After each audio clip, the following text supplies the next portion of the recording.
Hi, my name is Bev. I've been at Windermere Mount Baker since 1986. I was a bartender, and the broker that worked for Windermere Mount Baker, her husband was a very good friend of mine, and told me that Windermere Mount Baker was hiring a front desk. So I went and applied, and I got in.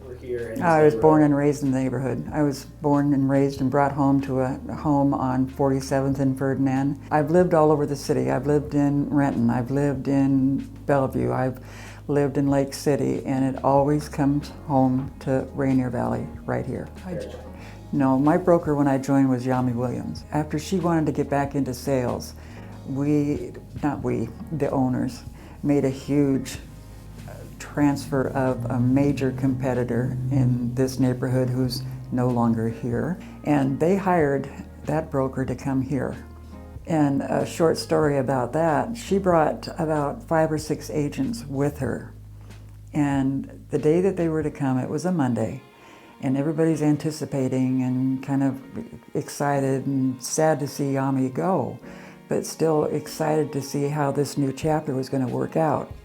And lo and behold, she came and she was getting her stuff into the office, and in comes a film crew, and in comes 2 of her heavy hitter agents who had been starting to film commercials for those 2 agents and their business with this competitor.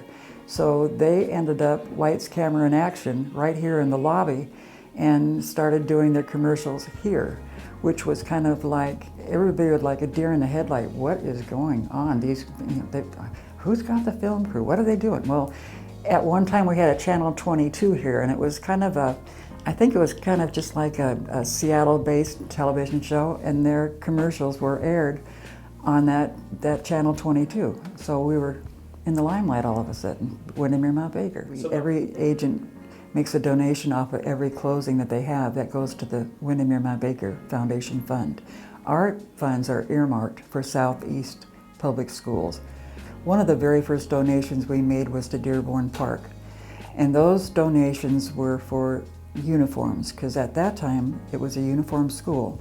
And we didn't want any little kid to be going to school without a uniform and looking like they didn't belong to the rest of the classes. So that was our very first donation. It's providing not only meals, but we had a family support worker that got a motel for a family at Christmas time a couple years ago. The mom and 3 kids were living in their car on the street by the school. I mean, that's heartbreaking, especially when you're in the business of selling homes. It's heartbreaking to see what families and moms and dads and kids are going through. So we had a bowl-a-thon at Rainier Lanes, or Imperial Lanes. Yeah. And it was named after my mom. My mom was an avid bowler, and one of our agents came to me on one of our very first bowl-a-thons, and let's just name that the Norma M. Powers bowl-a-thon. I just went to Brian one day, I said, I got it, a fundraiser. And he said, what? I said, a bowl-a-thon. He said, I don't know any idea what you're talking about, but just go with it. And I did. We'd invite the kids in the area from the elementary schools to come down and bowl. They would get pledge sheets and they'd bring their little donations in, and our agents would invite their clients and customers. And so 24 lanes, and we'd fill it up from 2 o'clock until 9 o'clock at night and have several shifts. And it was so much fun.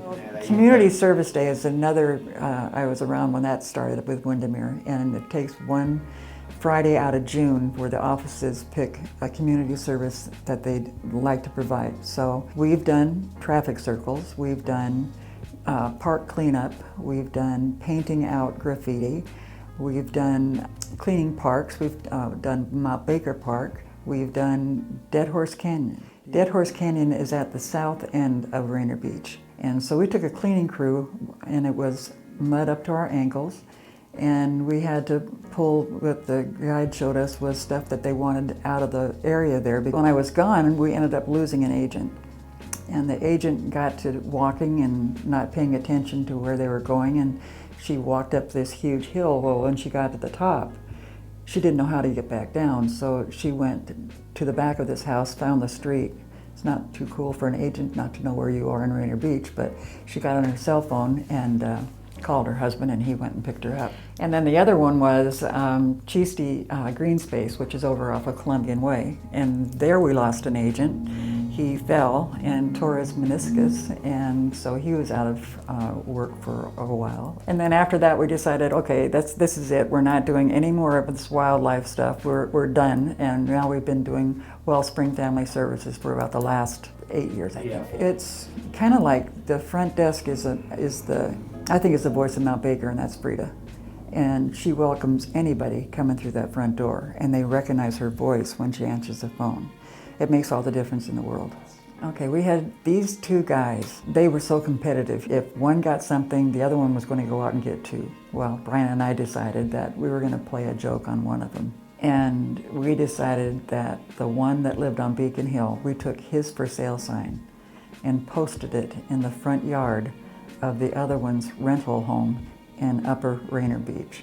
So when he got home from wherever he was that day, he saw the other guy's yard arm in his front yard of his rental home. Brian and I still laugh about that. I don't think he called the other agent, but I know that he called Brian, and when he came in, the whole office knew. But it was kind of like we'd never had that type of a competition in the office. There's competition outside always, but this was, one sat upstairs and one sat downstairs. But the one thing that I remember was one afternoon the workers are upstairs and they're drywalling and they're doing all this stuff upstairs, and there was this horrible crash that came down. And we all went running upstairs to see what it was, and the worker was on the floor, and he had been on this huge ladder into the skylight, caulking around the skylight, and fell. But when he fell, he went to break his fall with both hands and ended up fracturing both wrists. So happy 40th anniversary, Mount Baker. And to April and Stephen Kieberts, it's been a fun ride, and I've loved working with you and for you. And to Joe Easterday, in the years to come, the best of luck. You've got this.